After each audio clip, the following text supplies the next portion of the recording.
ffe twali tetukikkiriza ku buwanguzi Katonda bwe yali atutuusizzaako nti naffe tusobola linnya ku stage y'omuyimbi oyo yenna Shiba kuba Shiba tumulanga a very big personality in the music industry. Kati okulinnya ku stage Shiba gy'ayimbiddeko, it was very surprising. Abamu ku ffe twali nervous naye era twebaza bwebaza Mukama. I tell you, won Song of the Year recently, yeah? How does it make you guys feel? Mwawulira otya nga babalangidde? Ekyamazima kiri nze bannaayo ekyasooka yawunga kozi kale nze first of all nze award oba ngambe awards nziraba mu film sinze nti oba nze ng'omuntu nze agifunye naye we bagamba nti stream of life song of the year nze bannaayo nali nakaabye edda nali sikisuubira kuba Mukama yakikoze. Kati ewaka oli star. Ewaka ndi star obonfuna kati ate bazadde bange bannenyumirizaamu nnyo essomero lyange kale buli omu agamba at least ono omwana alina kyeyakola ate kimotivatinga n'abalala okitegeeza. Kituufu. Sikyagala because nange nkikola n'omutima gumu. Pause wagambye oli candidate. Senior 4. Okay. All right. Choir ngena basaba muyimirire. You know mutuwe akapera. Yeah. Tujye buno obutebe. Yes. Choir tuwemo akapera. All right. If you're watching us live on Sanyuka, this is the presser for Lukusuta music concert.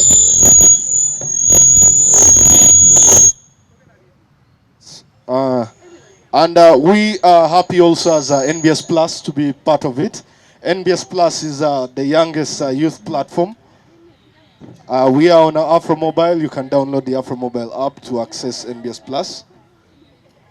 Guys. Yeah. All right. Get in. Get in. Just organize yourself. Ngai mubeera nga mugenda kuyimba eh? Yeah. Check.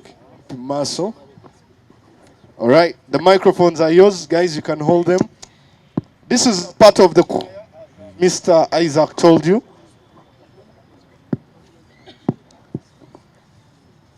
Aba bass, aba soprano, aba alto. Okay.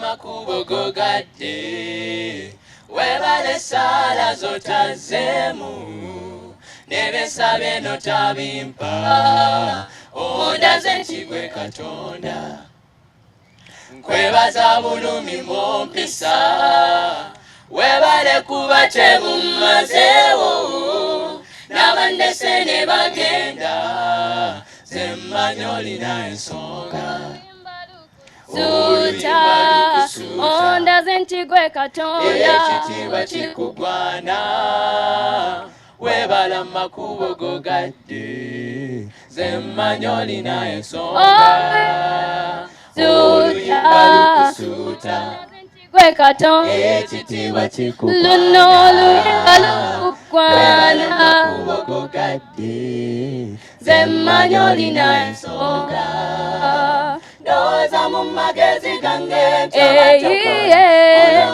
mutima gwange nababusuka menyekane serera ng'olumu wabula oluyimba lukusuuta newolitwala byonna byewampa kwewalimpa kusaba kimompe bula n'omutiriko musuuta mutima gwange manya kiraba oluyimba lukusuuta lowooza mu magezi gange tabatokola olome mu mutima gwange nabo busukka menyekana eserera ng'olumuwabula oluyimba lukusuuta ekitiibwa ki n'olitwala byewampa gwe wabimpa kusaba kimompe bulamu ebyo birikoma wansi mu mutima gwange manya kiraba oluyimba lukusuuta oluyimba lukusuuta ekitiibwa ekitiibwa kikukwana kikukwana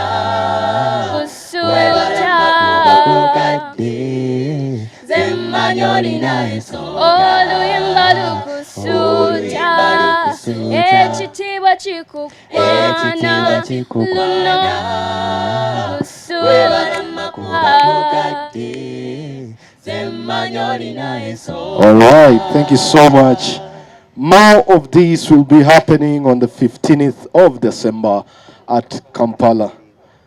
Yeah, guys, invite the people, use your language, invite them to your concert.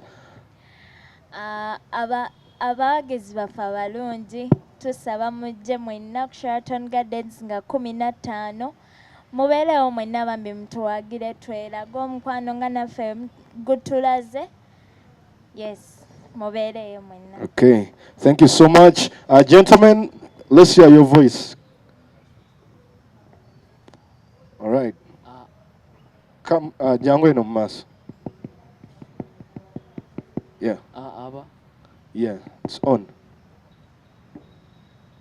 Abawagizi baffe abalungi amannya nze Kanyike Daniel Kasasa Kennedy SS Stream of Life Choir. Twala omukisa guno okubaaniriza mwenna yonna gye muli nga 15 December tusinkane ku Sheraton Gardens kakasa kigenda bba kirungi.